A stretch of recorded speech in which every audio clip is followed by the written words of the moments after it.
Hiya, my name's Charlie. No, it's not. No, that's not how we start things over here. Hi everyone, my name's Charlie. No? Yes. Okay. Your name is Charlie. So, hi everyone, my name is Charlie, and today I am beginning my third week of reading for Victober.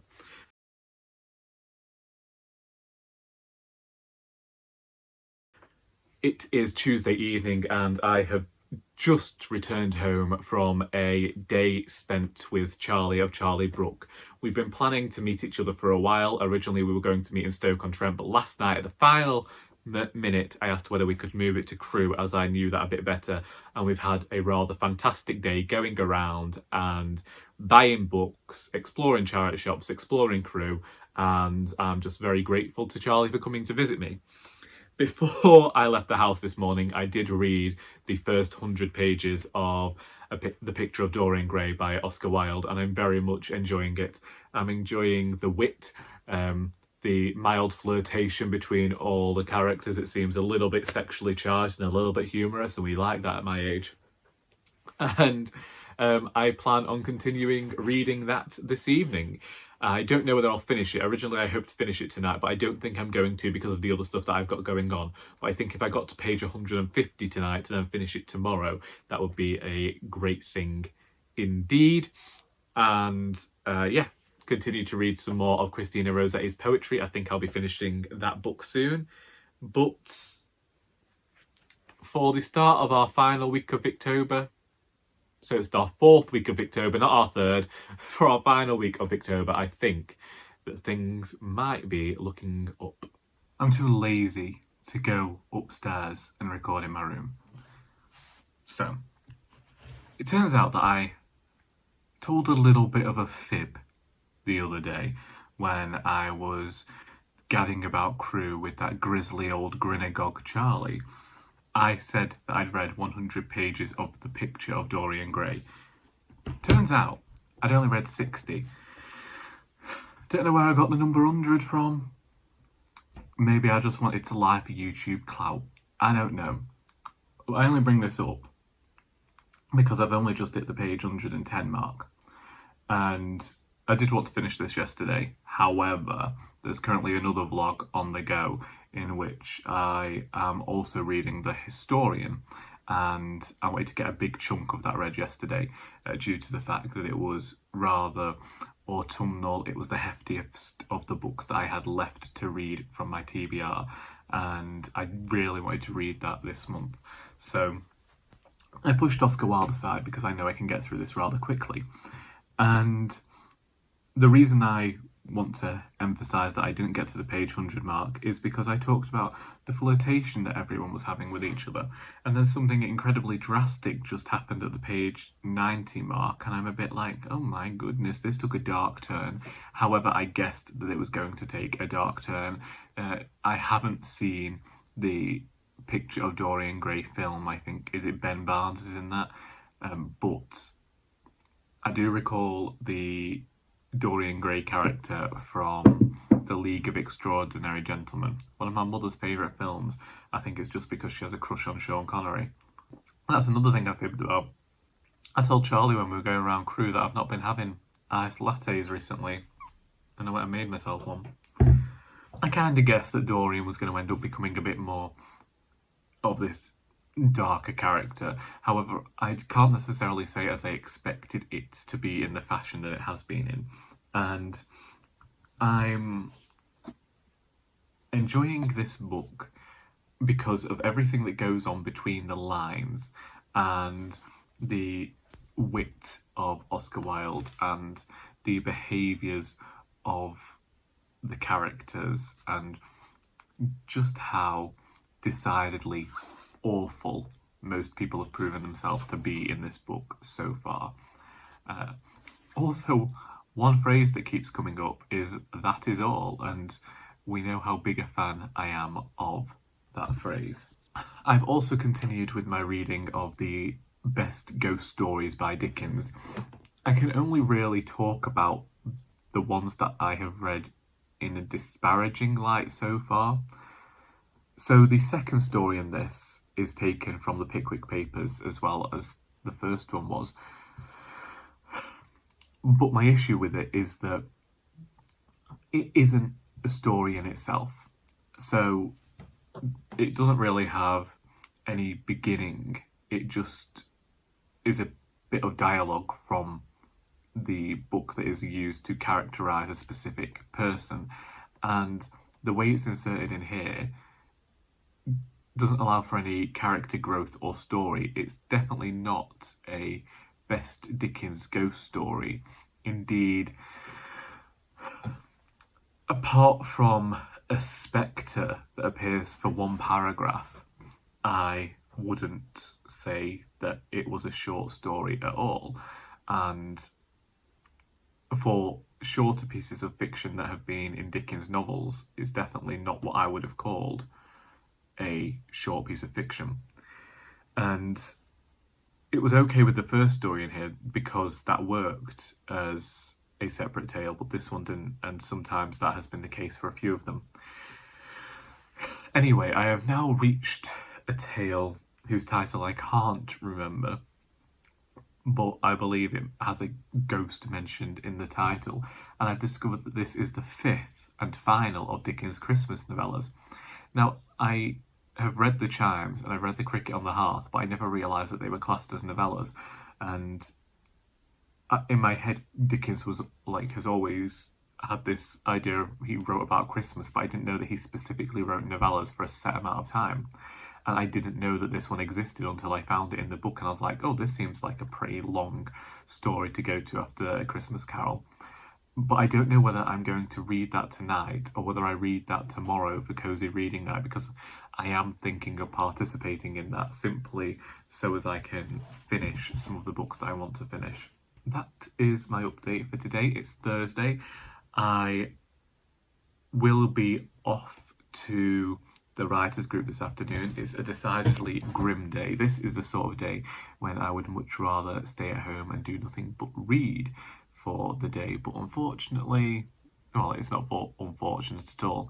I won't be doing that because of prior obligations, and then tomorrow I'm back at work, and I have been contacted to inform me that the road I always go down is closed, and so I have to take a bit of a weird route there, and supposedly there's a roundabout that's appeared out of nowhere, and that just seems to be the whole thing for my week, doesn't it? These roundabouts that nobody previously knew about just arriving out of nowhere. I blame myself for this. When my nephew was about 2 years old, he asked me what a roundabout was, and I told him that giant bunny rabbits lived beneath every roundabout, and we had to go around them so as not to disturb the bunny rabbits. And he believed that for a while, and I think this is the world's way of getting back at me. Just saying. I have to say as well, the updates this week have been really sparse. Didn't say anything Monday, didn't say anything on Wednesday.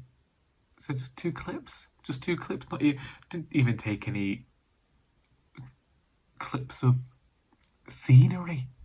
We ain't seeing any forests or towpaths. But that's simply because I feel like I do the same walks all the time. There's only so much joy a person can get out of an autumn leaf before they think, just get on with the video. A few moments later. I really should be leaving, but I just read chapter 11 of The Picture of Dorian Gray, and I need somebody to explain that to me. 17 pages of lists. And I love a list, but I was getting confused here. I mean, it was like going through a catalogue of Fortnum and Masons, quite honestly. Here's all this rich stuff you can never own and you can wonder over. And Dorian over here is having it. I think it's some commentary on how he's seeking out beautiful things to try and make himself feel better about life. But then we went into this whole list about his ancestors and the like, and I'm just there struggling to actually figure out what Oscar Wilde's talking about or where we're going. Honestly, at first I was like, oh, some brilliant descriptions here, I like this. And as it continued for 17 pages, I was a bit, okay, Chuck, okay, I understand. I get it, Oscar. We don't need any more lists. But, He could get a job as a copywriter. Get on the PR team for, well, yeah, like I say, Fortnum and Mason's, John Lewis. If Oscar Wilde was directing the John Lewis Christmas advert, oh my goodness, it'd go viral. I mean, I think it always goes viral, but you know what I mean. No idea what was going on there. And now I've got to go. So I'm going to put my headphones in because I found that Russell Tovey has narrated the audiobook version on Audible, and you can listen to that for free if you're a member. So I'm going to listen as I walk into town on what is a rather bleak, windy day. What is it with me in roundabouts this week? I went to Crewe to see Charlie, and there was a new roundabout in the road. And I've come to work this morning, and there's another new roundabout in the road. Bit dark in here, isn't it, Chuck? Oh, that's not good. That does some favours. I don't know. Probably not. Yeah. So, I like to look at if anything's going on with the road, and I know we've got a lot of roadworks around here because they're building a new relief road to bypass the town I work in to go straight through to Manchester. I'm like, all right, Chuck, that's fine. They're building so many new roads around here, it's like a bloody maze, like a labyrinth. That is the thing. That is the thing. Maybe this might be the only thing that would lead me to believe in anything biblical was occurring. This flaming labyrinthine style of creating roads everywhere when we've managed to be perfectly fine before, and I feel like it might just be a sign of apocalypse. We get rid of all the trees, we build loads of roads, and then we, like the flaming song says, on a road to nowhere. Well, I'm looking whether any of the roads are closed, and it's telling me this road to work's closed. Like, okay, that's fine. Get a message off a volunteer. And they're saying, I'll have a fun new road into work. I'm like, that's fine. Where? And they're not telling me, they're saying there's a new roundabout. Like, okay, well, I know there's a new roundabout because I know of another road. And this is the problem. This is the problem. So basically what they were telling me was, we got cross purposes here. So I thought the road was closed. The road is closed from a certain period. It was closed from 8 o'clock at night until 6 o'clock in the morning. But when I'm coming to work, it ain't that early. So I'd be able to get here.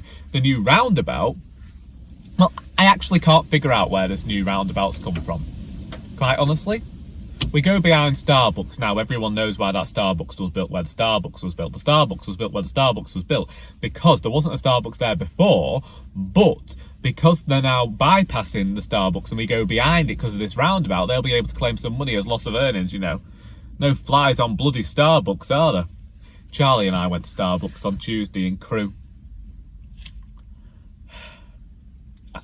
Don't go in Starbucks. Like I said to Charlie, I don't have a Starbucks in the town where I live. So I'm not driving 20 minutes down the road just to get some bloody coffee. So I've never had this business of them asking for your name. So we go. And we're there and we're in the queue. And they want a name. Well, that's easy enough. We're both called Charlie, so I say Charlie. This is after I've told them I wanted a latte and a peppermint tea. And you want a latte and a peppermint tea? Yeah. Well. Would you like the coffee with our Brazilian blend? No. Would you like a slice of banana cake half price today? No. Are you a Starbucks card member? No. Can I sign you up for one today? No. I just want me coffee. Why do you have to ask me so many questions? I come here, I've asked for what I want. If I had any questions, if I wanted any of these things, I'd ask you for them, love. I don't go to the supermarket, ask for a loaf of bread, and then say, could you sign me up for a mortgage as well, Chuck? That's not happening. So this new roundabout's appeared and I had to come round it, and I got told that it would be difficult to get round this bloody roundabout. Can I tell you, it's not difficult to get round this roundabout. For one thing, it's one way only. It's only on your way into the town that you actually go round this roundabout because there's only one lane open and it's only leading one place, and that's to where I work, so I was okay there. And I'm pretty sure that if I can continue on the old road, then I'll continue on the old road. I don't quite understand why the bypass why we're having to go around this roundabout at the moment, but I'm wondering if when they open the road whether we'll still have to go around this roundabout. I've not actually looked at the road yet. All I could see was a huge amount of bloody ground.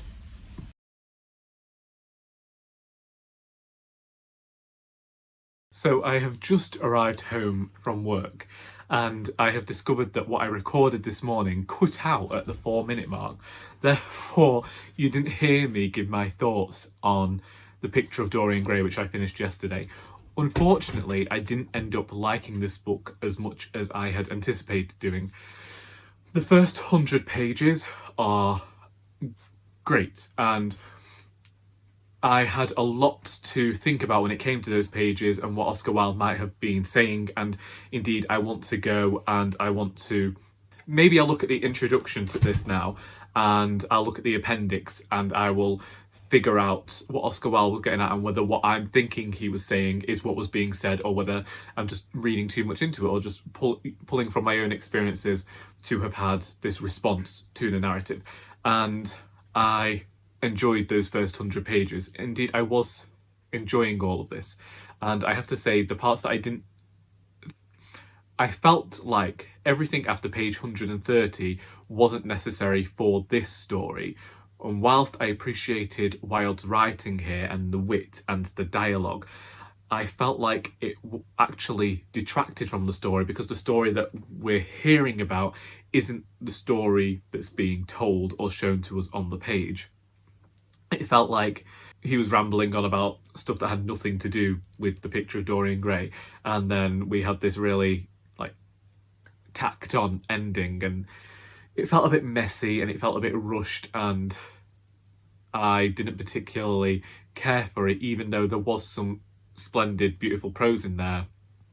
When it wasn't adding anything to the narrative, I was unsure of the necessity of it being within the pages. Next, I talked about how I'm planning on joining in with Cozy Reading Night tonight, as there are a few books that I want to get to, and the novella that is included in Dickens' Best Ghost Stories is The Haunted Man and the Ghost's Bargain, which is apparently Dickens' last Christmas novella and runs to about 77 pages in this edition. The font is rather small. It might take me a little while to read, but I'm hoping to get started on that this evening.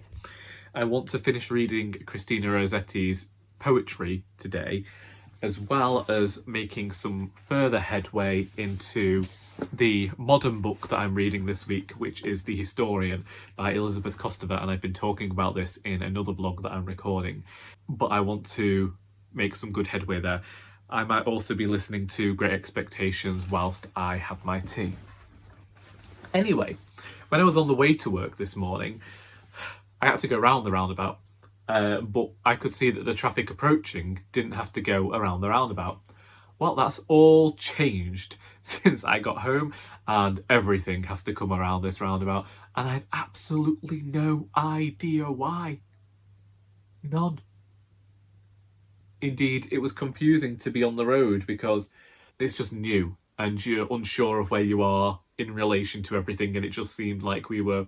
I don't know what's happening there. They'll have to open the road eventually because it's certain lanes out. I imagine that they will open that road again and you won't have to veer off to go around this roundabout, because currently it's just not making sense to me. There's the Christina Rossetti, and I'll probably read some more of Mary Seacole as well. What I have to say about the wonderful adventures of Mrs Seacole in I always want to say in Maryland, in many lands, is that there is a lot of information within its pages, but it doesn't read simply like some very dry memoir. It's one of those where the author has perhaps paid attention to novelists of the time and written with this novelist's eye for language. Sometimes a little bit poetic, but what I mean is that she uses certain techniques that novelists would use in order to move her story forward, rather than just writing some bone dry sequential narrative. Either way, work was okay today. I tried an egg mayonnaise sandwich for the first time in 23 years to see whether I still disliked it, and the consensus is it wasn't as bad as the egg mayonnaise sandwich that I got fed in 1997 and nearly vomited and meant that I didn't eat for an entire day. But it was certainly a challenge to get through, and it's not one that I would like to repeat anytime soon.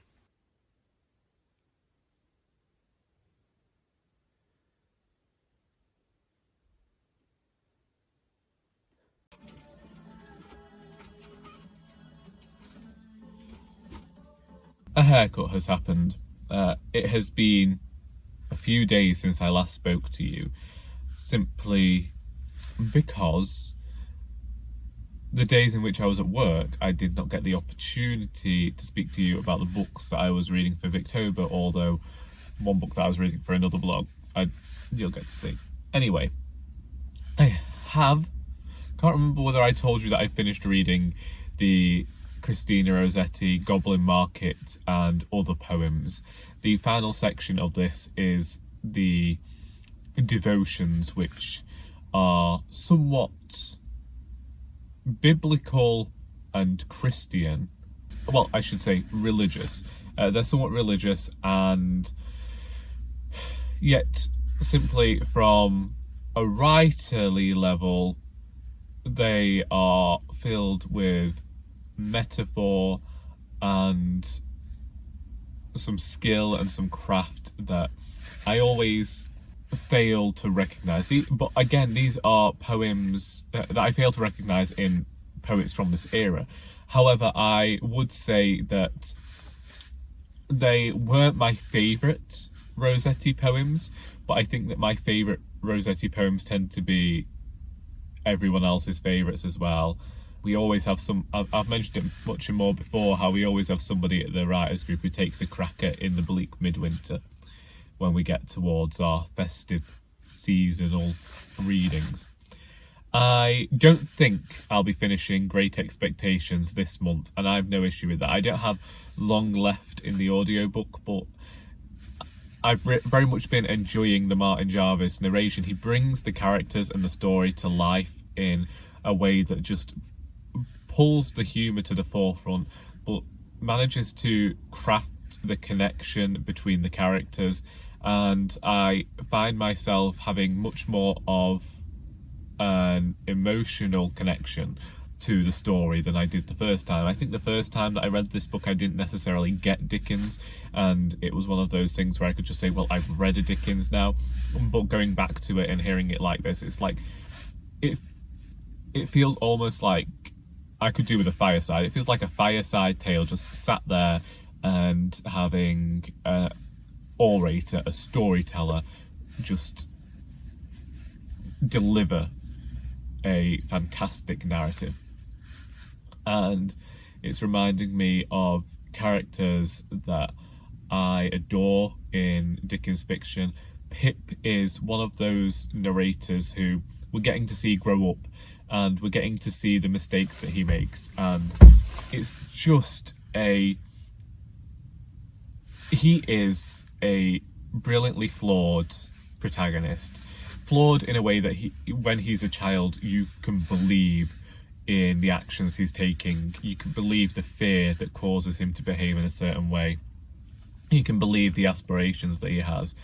And as with all of Dickens' stories, it's the way that he creates all these different threads and you don't see how they're going to weave together, and then they do, and it's this almost light bulb moment. And I oftentimes will find myself astounded by the way he's managed to wrap the threads around one another. Then we have the Wonderful Adventures of Mrs Seacole in Many Lands by Mary Seacole. I have nearly finished that. I will be finishing this one this evening because I haven't got much left, and I have to say that I can't say I've thoroughly adored this book, but I have been extremely impressed by the prose within this book, and the way in that, although it's autobiographical and it's memoir, as I always say, great memoir uses narrative techniques that fiction writers use in order to get a reaction from the reader and to make the story feel somewhat propulsive.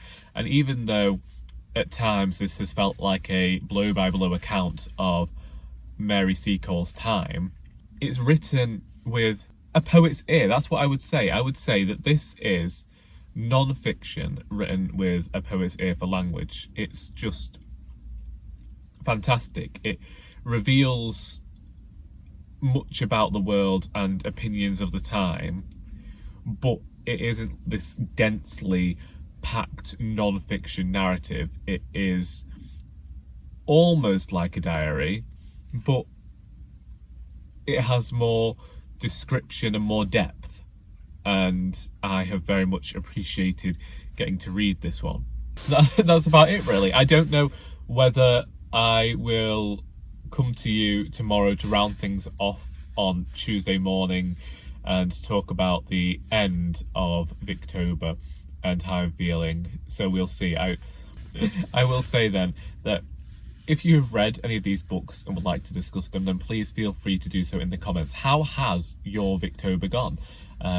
Let me know. I hope that you have enjoyed this video, and until next time, that is all.